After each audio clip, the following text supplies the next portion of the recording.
I mean, everyone's going to fall off, but you can still have the physique you want and still feel good and still be healthy if you're consistent. And what consistency means, people think that that means that you have to be in the gym a certain amount of times a week, every single week, and you have to eat exactly the way your coach has laid out your nutrition program every single day in order to be consistent. That's not what consistency means. It just means when you fall off and you have a busy week, or you're pulling an all-nighter, or you're traveling all over Kingdom Come for a month, that when you get back to it, you jump right on back onto the program.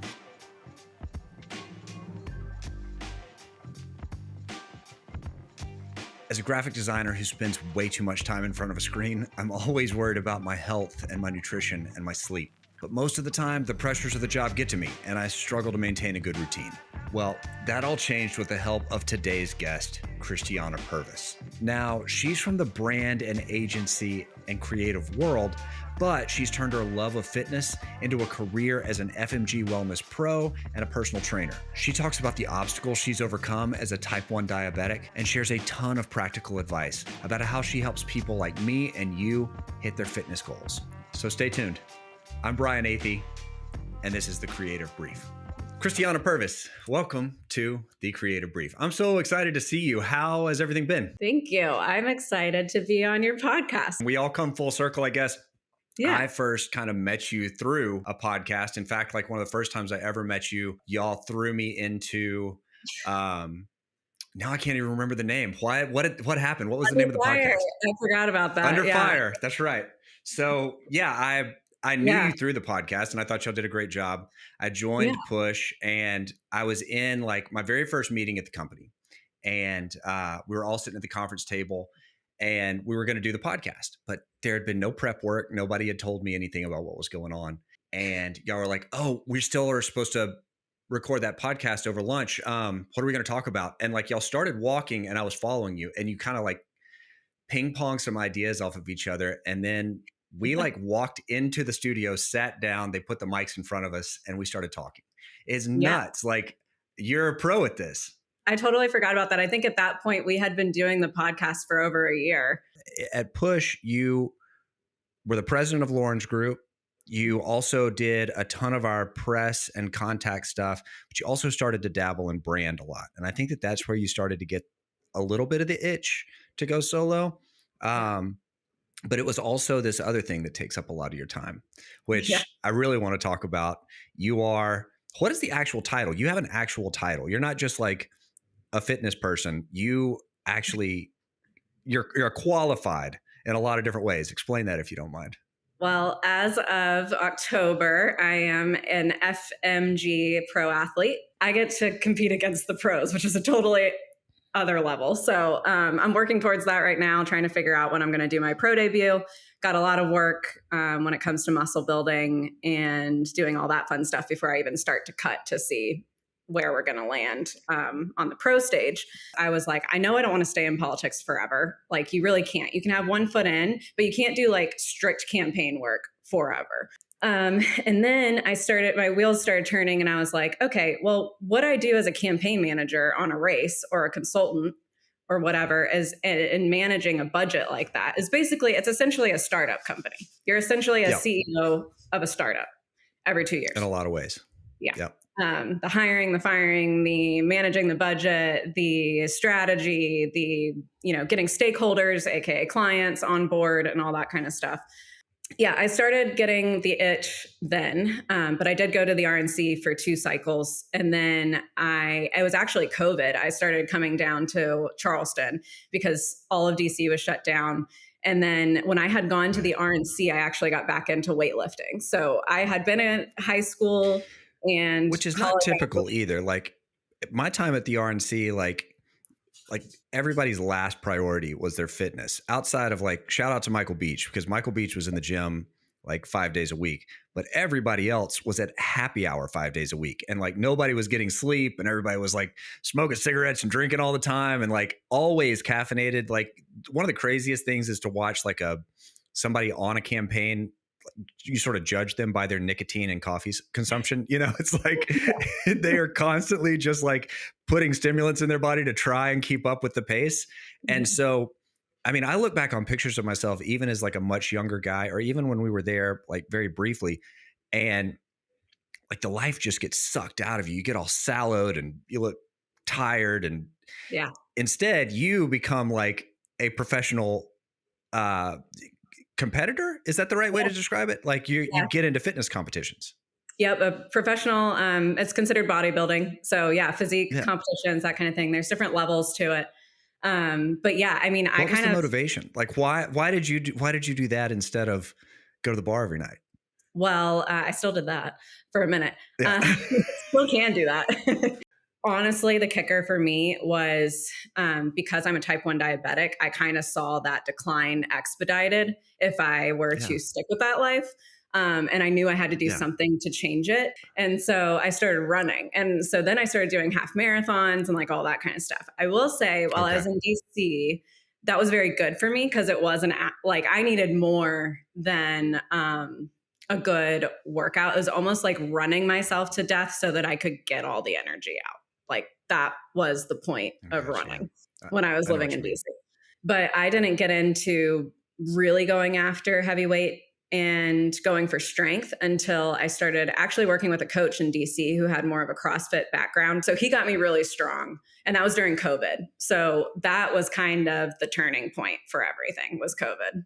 What did you learn from having a coach? Like, what was your coaching experience like? Did you come in with like enough of a foundational knowledge, or did you go in and realize like everything that I've been doing is wrong? Because I had been an athlete and everything, I knew how to do like a barbell back squat. I knew how to do a deadlift. I knew how to do all of those types of things.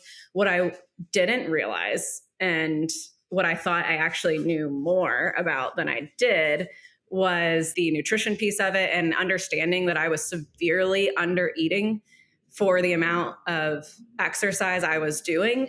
And to answer your question, a little bit, I had a little bit of knowledge, but I had less knowledge than I thought I did. And now I will say I kind of prefer individuals who work with me. I mean, I love working with both. I love working with an athlete for the reasons that they understand what it takes to be an athlete and like push through a workout. And they understand the difference, like little things like soreness versus injury, which a lot of people don't understand if you Yeah. hadn't been in athletics before. Like they don't understand that being sore Mhm. doesn't mean you're injured. So little things Right. like that. But I almost prefer lifestyle clients who have no background at all and they're like a clean slate, especially if I can work with them in person, because then I'm teaching them how to lift properly. Like I'm not having to correct bad behavior or bad form or correct people who think that they knew everything about fitness and they really don't. So, you know, I mean, I remember even when so working with my coach in DC, that was the first time I hired a coach since I had one doing sports. And so that was really good. He Mhm. was really good for me in that everything was remote. And I did already had the backgrounds on the lift and he was challenging me in like different types of lifting than I had done before. So that was great. But then it was really when I got my coach to compete, when I decided, okay, I think I'm going to do a competition. And that was post RNC when I had moved down to Charleston and started working in the vendor side of things and had gone to the quote unquote private sector um, and just had more time to do that. Hey, y'all. Season 1 of The Creative Brief is coming to an end, but not before I share some of my biggest takeaways from the season and an end of season recap coming next week. Make sure to subscribe now so you don't miss it, and I'll see you then. Now back to the episode. I think what I'm always curious about, like when people actually make changes and make commitments, like working out for, to get real results, it requires a level of commitment and patience and discipline that most people don't just naturally have. Maybe it's like this desire for immediate gratification, or maybe it's just like, I mean, working out, like seeing results actually takes a lot of time. Weight loss takes time. Physique change takes real time. We're talking months and months and months, not days and weeks, but months and months and months. And you have to do it consistently through that whole time. And it's like, it takes a particular type of person to do that well. Have you always been somebody that can just flip a switch and break it off, or do you think that there's a reason that you're at a advantage in that spot? I think that being a type 1 diabetic fed into that. I will say, at least when I started tracking nutrition and getting really strict on that, that was pretty hard for me. I'm not going to lie, because I had spent my Yeah. entire life counting carbs because I have to, basically the way insulin works and the way your pancreas works is if you have a normal functioning pancreas, you eat carbs, they turn into glucose, insulin kicks in, and then it processes that glucose for you, and it doesn't get stuck in your system and cause a whole host of other issues on all of your organs. So a normal person does that. My pancreas is totally kaput. It has not worked since I was 11 years old. And so I am my own pancreas. I take insulin shots multiple times a day and monitor my glucose continuously throughout the day. So with that, and the way insulin works is you have to calculate the amount of carbs that you're inputting into your system and what insulin you need in order to process those carbs fully. So the kicker to that is no type 1 diabetic is the same and everyone's different. So you got to know your own ratio and like how much you need for a certain amount of carbs. So I was always really good at counting carbs, which honestly made it worse because I am shocked, honestly, that I don't have more of a problem with eating disorders, just because you are counting carbs all the time. And I would find myself just not eating in order to avoid taking insulin and having to deal with it. So I went through that for a while, but being an athlete, I couldn't do that completely. So like in high school and college, I had to, you have to have fuel. I had to eat. But then when I got out of that and went into the workforce and was just running, I was like, oh, well, I can just go hammer out, 6 miles. Like I can either do it at an 11-minute pace or an 8-minute pace, but I can go hammer that out. What really sent me for a loop was when I started training, and I said, okay, I'm going to do this competition. And then my coach educated me on progressive overload and how you actually build muscle and build a physique. And that means that I've got to go in now and I can't just pick up 10-pound dumbbells and hammer out an exercise or do some burpees and call it a day. Like I've got to actually push more weight than I did the week before and continue to do that every single week to failure in order to build my muscles up. Like you have to always be sore, essentially. Like you don't want to be too sore that you can't get back in the gym. But if you're not a little bit sore, then you didn't do enough. You didn't do what you were supposed to do. I like to say fatigued because soreness all the time is a bad thing too. Because that means your muscles are breaking down. You're not recovering. And if you're not recovering, the muscles aren't building. But yes, fatigued. Yeah. So I would classify it a little bit as soreness, like, that jello feeling you have. And and honestly, you have to eat in order to not be sore all the time. Like if you're not fueling your body, you're not getting the nutrients it takes to build and recover. People don't realize, they come to me and they're like, okay, how many weeks of doing these exercises do you think it'll be before I see results in my physique? And I'm like, I don't know. That depends. Are you going to listen to me on your nutrition too? Because all your work is going to be done on the nutrition side. Weightlifting is a tool, but if you're not... People discount the fact that like when they say they want to get in shape, this is at least my experience. I keep stepping on myself because you're the pro and I'll say something and you'll be like, actually... But what I didn't realize until very recently is that there are 3 components of it. The gym is one of them, but nutrition is a much bigger piece of that pie that you've got to figure out. And then you've also got to sleep. And all of those things are sort of counterintuitive to a politicos, like an operative's lifestyle. It's sort of counterintuitive to like being out and sort of the culture of Charleston. It's counterintuitive to just creatives in general. I think that one of the reasons that health and fitness have always been a fascination for me is because I'm constantly battling this kind of like sedentary lifestyle. And I'm constantly battling like having to look at a screen all the time and having to spend so much time, on calls and courting clients and managing edits and sort of the mental gymnastics of managing a lot of people on a team. And as you sort of deprioritize things in your head, one of the first things that always slips for me is like, I'll skip lunch today. I'll knock out this call. Speaking of, this is during lunch and I've got my protein shake for full disclosure. Christiana is my coach right now. She's been my coach since December of last year. And the big conversation she had with me, this was October of last year. Yeah, October. I was doing sober October and I was like, all right, well, if I'm not drinking, I'm also going to try and sleep better. And if I'm sleeping better, I'm going to try and get in the gym more frequently. And I called you like 2 weeks into doing this. And I was like, I don't even know if I feel better. Like I actually feel, if not exactly the same, like even a little bit worse, like nothing is working. Yeah. And you were like, well, what are you eating? And I said, well, I'm eating super sensible, bone broth for breakfast and, chicken and salad for lunch and, whatever Allison fixes, which is usually pretty healthy. And you were like, Brian, you're 6'4" and 230 pounds. Like that's not enough at all. Like you got to eat. And when you actually laid out what I had to do, I immediately felt better. I felt better within days. And I recount this story all the time. It's like, I never realized what I was supposed to be eating. Yeah. And when you helped me understand that, like I intentionally wore this shirt today so you can look back at the first podcast that I recorded. You can look at me now versus then, or even the one I did with Bill Kinney, if y'all want to go back and look at that. Yeah. My whole, like everything has changed strictly just because of diet. And I'm not bragging because I'm in the gym all the time. You track my workouts, I'm not, but Yeah. like, that's the biggest difference. Like the diet makes a difference. That and consistency. I mean, Sure. even though you're not in the gym all the time, it's fine because you fall off. We're all going to fall off. I mean, there are some people out there who really can get so strict and regimented, and I have to be that way when I'm prepping for a show. But outside of that, I mean, everyone's going to fall off, but you can still have the physique you want and still feel good and still be healthy if you're consistent. And what consistency means, people think that that means that you have to be in the gym a certain amount of times a week, every single week, and you have to eat exactly the way your coach has laid out your nutrition program every single day in order to be consistent. That's not what consistency means. It just means when you fall off and you have a busy week, or you're pulling an all-nighter, or you're traveling all over Kingdom Come for a month, that when you get back to it, you jump right on back onto the program. So that's consistency.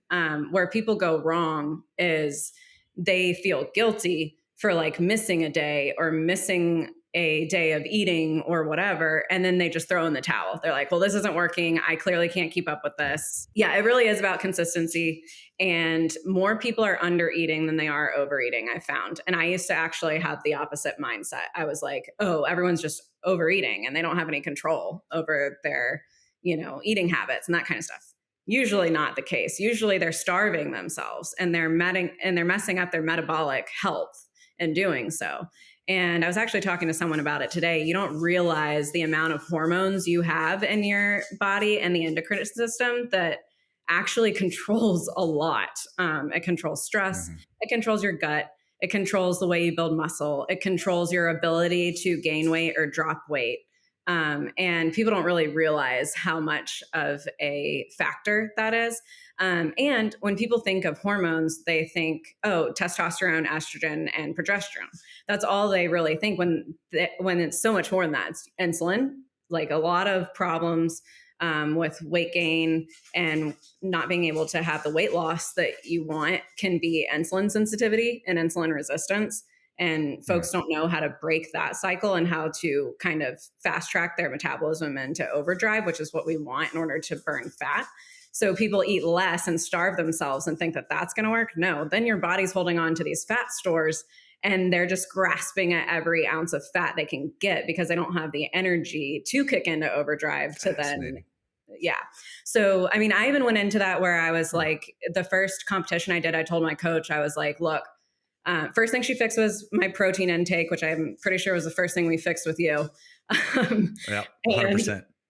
And I was eating about a third of the protein that I was supposed to eat in a day.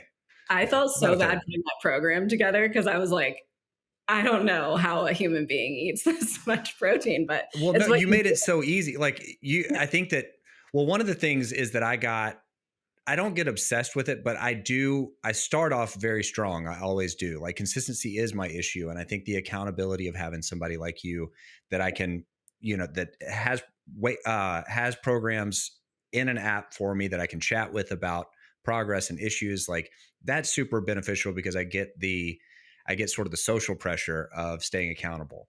Yeah. But you also just said, like, it sounds like a lot, but just do this for breakfast and do this for lunch and do this for dinner and try and get a couple protein shakes in throughout the day.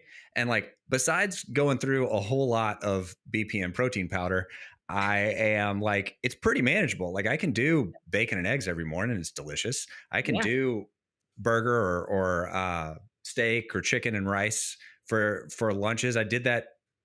I didn't do that every day because I felt like it was too easy. Now I like revel in the fact that it's easy and I can go in there and knock it out in, 10, 15 minutes. And And then dinners, like I haven't really had to change much. It's like by the time I get around to dinner, I've still got a lot. I can eat just about anything that I want because I've got a lot of calories to make up. And then I just, you kind of dial in the yogurt bowl, the protein shake or something Yeah. like that. And for me, somebody that like doesn't like to meal prep and will, kind of put nutrition and things like that to the side just out of convenience, it's actually more convenient to keep up with this because it's kind of that thing like I know what to expect. It's going to be one of these 2 or 3 breakfasts, one of these 2 or 3 lunches, and then dinner. Even if I need to go out or something, I can handle it. So Yeah. it was a big life changer for me because one, you gave me a goal, but then two, you gave me a very easy way to get there. And so now I know enough, at least the fundamentals, that I can modify it as I need Yeah. to. And like like you said, you track it, so it's not always perfect, but it's pretty good, especially at the beginning. Like there was a big learning curve, and I just had to give it like what 6-8 weeks of just every single day. I put that stuff in my fitness pal so I could Yeah. see and I could learn. And now I kind Yeah. of know what Mhm. 6 ounces or 8 ounces of ground beef looks like. I know what a cup of rice looks like. I know what it's a little easier to estimate now. Yeah. And, that's the other thing I really do like about the kind of remote online fitness in an app like that. It's like I can track everything you're doing right there. So, say you do get it to a point, which is my goal for everyone, is to get to a point where they don't necessarily have to track every single thing they put in their mouth. They know that they're getting the correct amount of protein. They know about how many carbs and where they're at on the caloric scale at the end of the day. So, my goal is for people to be intuitively able to do that at some point. But it's nice because they put everything right there. So I have your workouts there, I have the nutrition there, and your macro breakdown, and then the check-ins and everything. And it's like I can tell when I check in if you're eating the correct amount of macros or not. Depending on the goal. So, Mm-hmm. like, if you're telling me, hey, I'm not seeing any change in my physique and I'm not putting on any muscle despite being in a caloric surplus or getting the correct amount of protein every day, then I would say, okay, well, then you're actually not getting the correct amount of Right. protein every day, Yeah. or You're you're lying not, about what you're eating. Yeah. or you're not I think eating in a surplus. sleep is the other thing that gets me too. Like I think that one of my biggest issues has been people talk about that in triathlons or like I'm really good on the bike and I can run but I can't swim. It's like I can be pretty disciplined about the gym and I can get in there and like I can do stuff that it feels fun, listen to music and just like break a sweat for an hour. Like that's fun. That doesn't always seem like the biggest hurdle. And eating has kind of been gamified for me. I kind of like it's gotten actually easier, but sleep, I cannot master sleep. Like, what do you do, especially with as much as you travel? Like, we gotta make sure that like we talk not just about this, but like the other full spectrum of things that you're doing. Yeah. How do you maintain sleep when there's so much nightlife and there's so much travel and so like all those things that just break sleep and make you want to scroll your phone or watch a movie before you go to bed or something like how do you stay consistent? I will be the first to admit that I am absolutely horrible on sleep. And that was a huge issue for me when I was training for my first competition because I wasn't Yeah.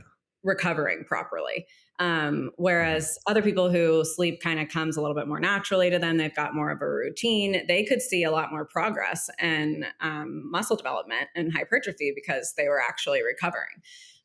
So, they say some people only need 4 hours of sleep. They say some people need like 8 to 10 hours of sleep. I will argue that the majority of people, in order to recover properly, to weight train based on the studies that I've seen, it really is that 6 to 8 hours of sleep that you Mm-hmm. need. So the nice part is kind of moving out of campaigns where I wasn't where I'm still on a very hectic schedule, but it's not like I've got to be in the campaign office at 7 a.m. Anymore. Yeah. I was able to prioritize that a little bit more. So like knowing that my sleep is crap, I can be like, all right, I'm getting in bed at 9 p.m. and Uh-huh. we'll see what time I fall asleep. And I'm not going to have a blaring alarm going off at 4 a.m., to get Yeah. me up. Let So me let me ask you this: do you count time in bed as sleep, or no, is it really like you've got to be shut down sleeping? you got to be shut down sleeping. Shit. So what I do, So this is really bad. I wake up in the middle of the night multiple times. If I can like wake up once in the middle of the night, that's successful for me.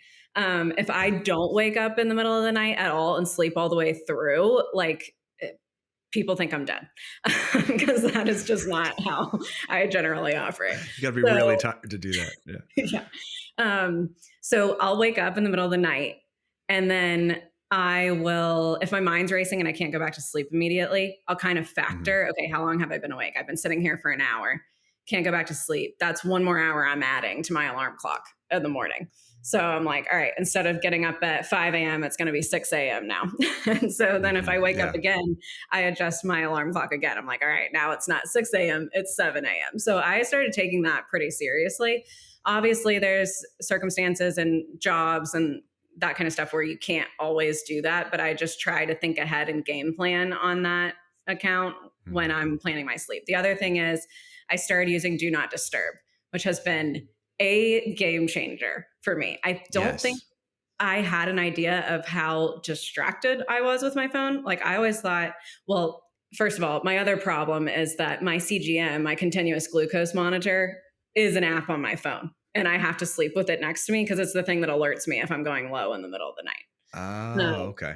Yeah. So I've always slept with my phone right next to me on the nightstand, which isn't great for multiple reasons. I'm also guilty of that. Yeah. So I started using Do Not Disturb though, which thank God the CGM overrides. So if I'm having a problem, it's going to break through the Do Not Disturb, which is nice. So I was able to do that.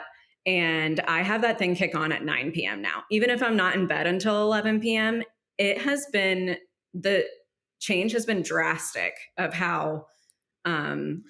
Is that because you were like getting lost on Instagram or TikTok or something? Or is that because just like notifications and clients needing you and things like that? Like notifications. Yeah, 100% notifications. And then I found because I wasn't looking at my phone because I had notifications going off, I was spending less time on Instagram and stuff.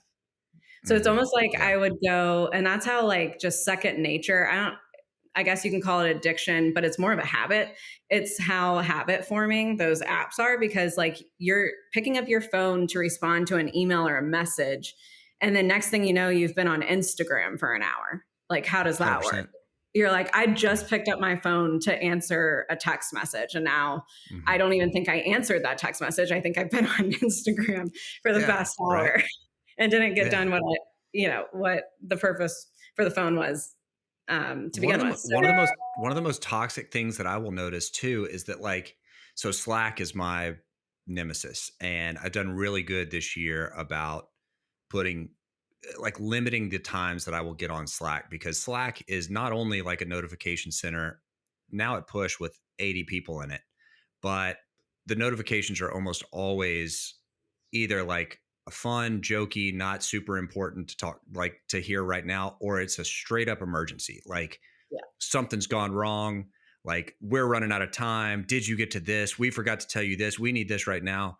And even thinking about Slack, like the fact that it's there right now and I haven't looked at it in an hour kind of like gets that anxiety spiking. And I feel like that's the thing that like I'll get on Slack and then I'll get into this cycle of like, all right, so Slack is, there are discussions going on and I need to be present for those. So I'll just look at Instagram real quick and then I'll check Twitter and maybe see what's going on my calendar, but then I'll double back and just nobody's replied yet on Slack, but I know it's coming. So I'll look at Instagram one more time. And it's like this vicious, like anxiety cycle. Like you're worried about one and then you read some crazy news and then you see somebody fighting and then you get a weird video on your feed. It's like I get stuck in these patterns where before I know it, like I don't know if my heart rate is necessarily elevated, but like it's the cortisol, is everything else that like, well, now I can't sleep, or now I can't get back to the thing that I needed to get back to, or I'm definitely not going to the gym today because like, shit, I'm too stressed out. There's too much going on. If I can limit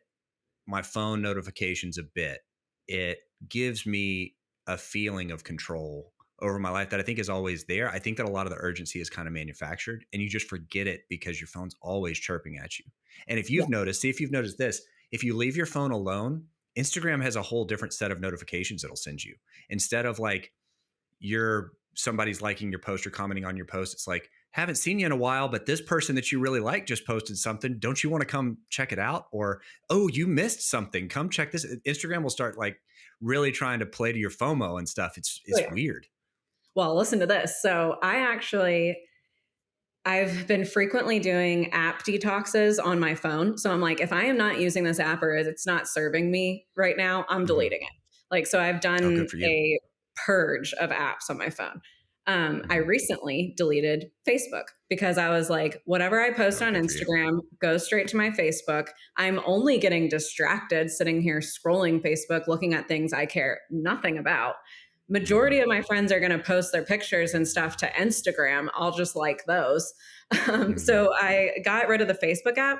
They now email me with a link. They're like, hey, your friend posted this link. And I'm like, are you kidding me? So Yeah. Facebook yeah, is I have really noticed tricky. that. Yeah. It's really Um, tricky. but I also, and I know everyone can't do this, but I also deleted Slack off of my phone. I think everybody can do it because they're sitting at their computer anyway. And Right. if you're working, you should be at your computer. And if you need to step away, which I'm a big advocate of, like I don't keep regular 9 to 5 hours every day. Like I work late just as much as I work early, just as much as I work during the right, specified times a day. But if I'm not sitting at my computer, I really can't do anything about it. It's like if I'm engaging on Slack, it means that I'm just like swallowing down all of the like anxiety and emotions that come with those urgent requests, and I can't do anything. So then I just feel there's this sense of impending like catastrophe coming until I can get back to a computer. So I try and like leave it off my phone. I think that's a good pro tip. Yeah. Yeah. I had to stop doing that. I had to stop it with Slack. I removed Facebook, purged my other apps. And then the do not disturb was the game changer. So I have my do not disturb on from 9 p.m. to 5 a.m. I've been surprised through this journey, like how much of like the back and hip issues that I get just from sitting for as much as I have to be a graphic designer are not related necessarily to like broken muscles, messed up muscles, torn muscles, sore muscles.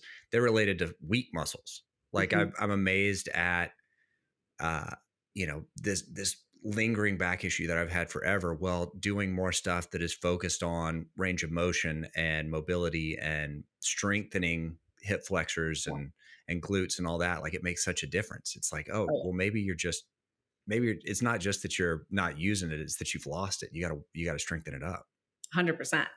Yeah. And I've been fortunate enough to find chiropractors and physical therapists and doctors who understand weight training and the benefits to it. And not only for your muscles and your bones and your individual ligaments, but also for nutrition, for metabolic health and longevity. And it really is use it or lose it. If you don't use it, you are going to slowly dwindle away, and then you're going to cause more problems for yourself.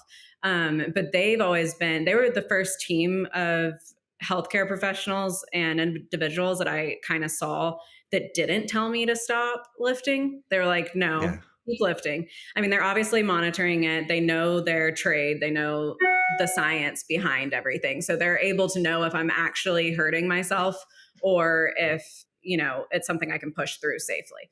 So it's important to always consult with, your healthcare team about that kind of stuff, especially if you know you have an issue like a slip disc or whatever it may be. I have L4, L5 issues. I still squat over 200 pounds. I still deadlift over 200 pounds. Like I have not stopped doing that just because of my lower back issues. Whereas before I would have. And so they've taught me a lot about form and mobility. And it's like you almost think that you go into a gym and you throw your back out. It was probably picking up your kid that threw your back out. Because you don't have that form down. You don't have that basic functional fitness knowledge of like, maybe I shouldn't bend over and round my back and really use my quads and my glutes to push up instead of just throwing my back around. I guess those are the things that you start to realize, and like you think you're doing all right until, I mean, I'm 40 now, and I've told you multiple times, like I didn't have issues with hardly anything until kind of recently. Like it eventually catches up to you. And I was never super athletic, but always was interested in staying fit. Like I always wanted to present well and be strong and be able to be up for whatever it was. Yeah.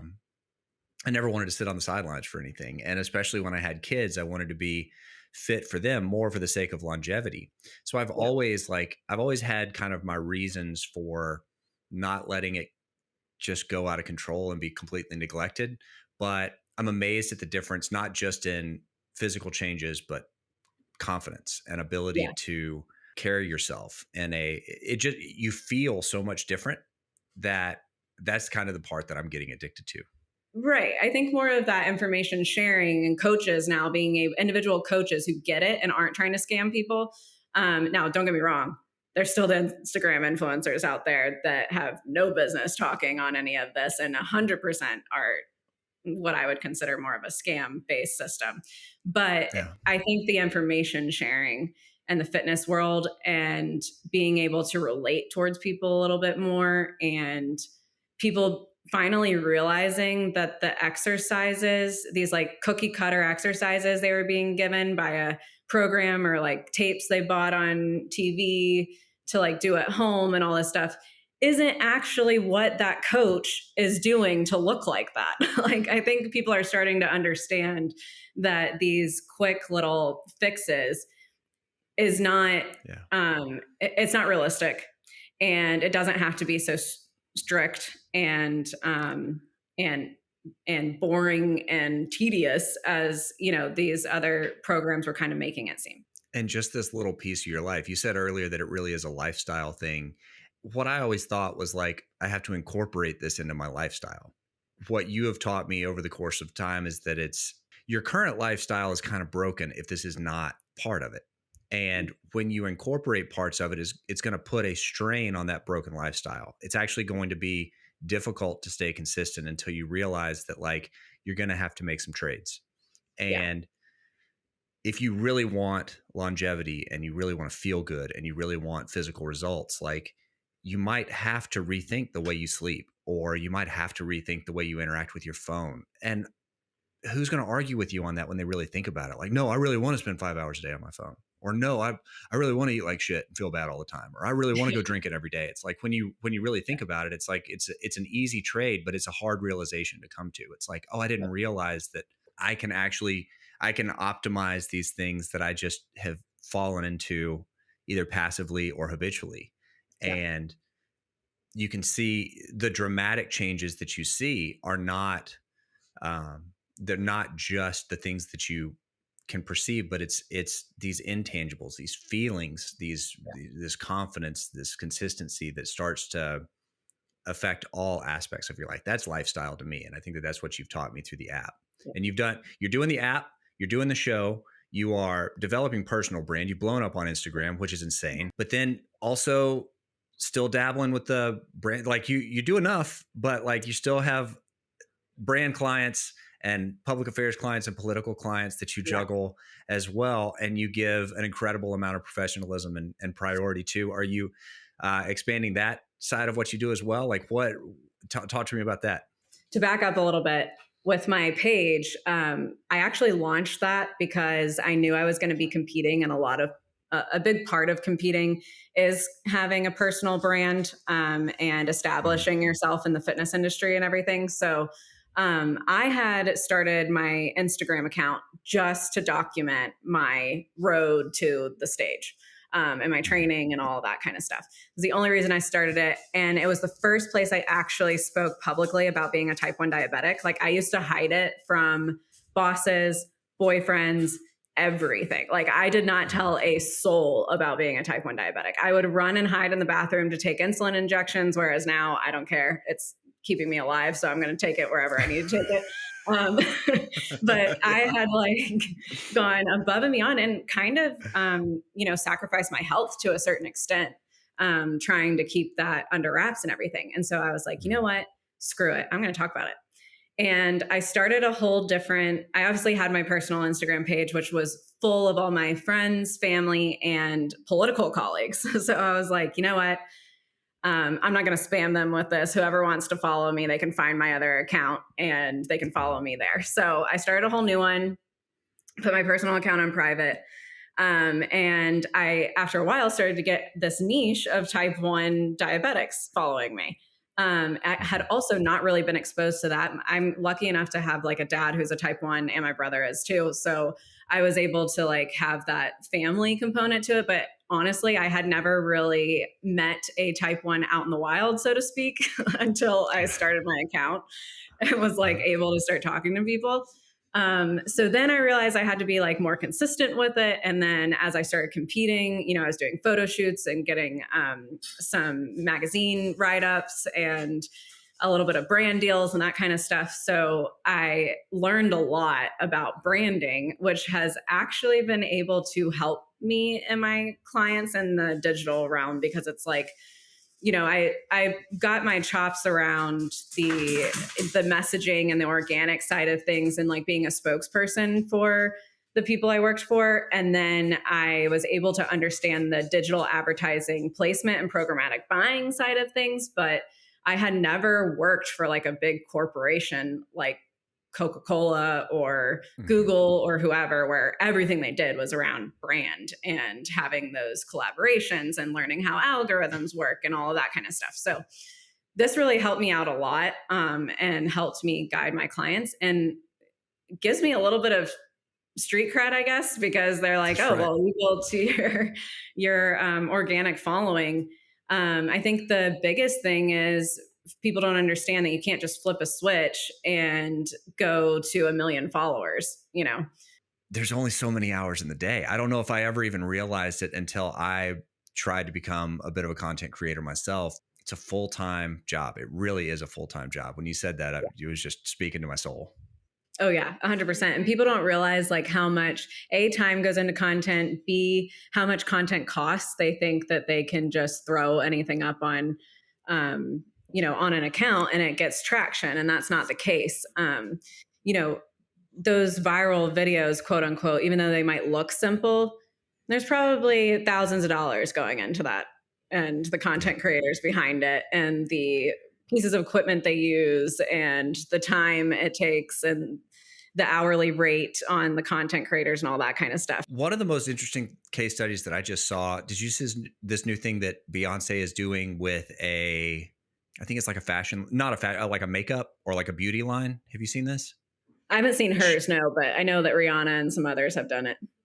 So she launched, basically the campaign was a TikTok campaign, and it was like using the TikTok voice, and it looked like it was very much shot by a fan or maybe like somebody that was on her team or an insider, kind of guerrilla style TikTok.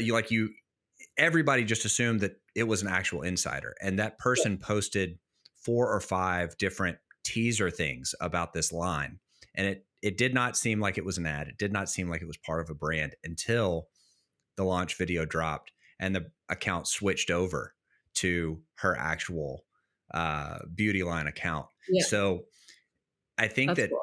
I mean, the big takeaway is that whether it looks like it is kind of lo-fi and hand done and cheap, or whether it looks like it's high production value, it takes so much creativity and effort to actually produce it, Mm-hmm. that you watch brands first like wanting to embrace it, but then realizing that it's not sort of this a la carte side menu effort. Like, oh, we've got to rethink everything about our marketing, and we've got to take a whole new approach to how we try and connect with people, because the single ad or the cookie cutter Instagram account, like it's not gonna pick up, and people can see through kind of just the bullshit effort. They can see through. Amy Hood the other day was like, when you're working on one of these things, like the intention comes through, and it really does. Like the intention comes through. Mm-hmm. And sometimes if that intention is just to get some content up in a really authentic way, that's better than just trying to half-ass it. If you're just posting for the sake of posting and you're recycling photos and you're not getting very creative with your content, and you're filming these crappy reels on your phone and expecting them to take off organically, that's never going to happen. Yeah. And I'm not saying I'm the best at it, because quite frankly, I do not spend the amount of time I should on my own account. I will say, I get better results than some of my clients who insist on just throwing stuff up there that has no rhyme or reason, isn't good quality, hasn't been thought out, and posting those types of things every day than I do when I post once a month and it's a high quality post. Here's something that I will advocate for you on, that if you say it, it'll sound like a sales pitch, but for me, it very much is true talking about you. One of the cheat codes right now, if you're going to launch an effort, or if you're trying to persuade somebody, or if you're trying to have a conversation, much like there have been organizations that will just go out and buy a bunch of followers, or they'll go out and try and buy an account that already exists so they'll have a platform. A really useful way is to find an authentic figurehead or spokesperson or influencer that already has some trust and credibility. And if you can, it's not just like I will hire them to do this. They have to project authenticity. So that person has to be bought into whatever your cause is. But finding that one person who can actually do the influencing more than your content and more than your message, you have to have a reliable, credible messenger. That's the role that the politician is supposed to play, which is why you can see so many of these sort of like upstart politicians being much more kind of like viral and, direct to camera TikTok-y. But it is one of those things where brands haven't thought about the fact that it might not be a politician, and it might not be, a Mr. Beast with millions and millions and millions of followers. It's somebody who is comfortable and who has done it.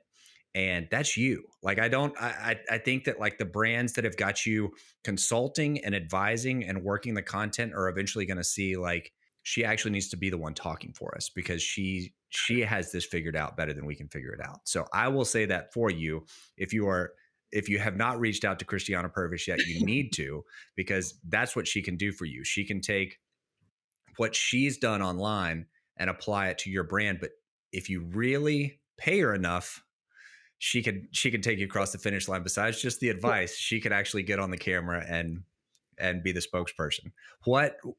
I've got too many links to put on the screen, but I'm most interested for my audience who are interested, who know that they're listening to this podcast, not at the gym, but probably like while they're working, or in their car on a commute instead of on a walk.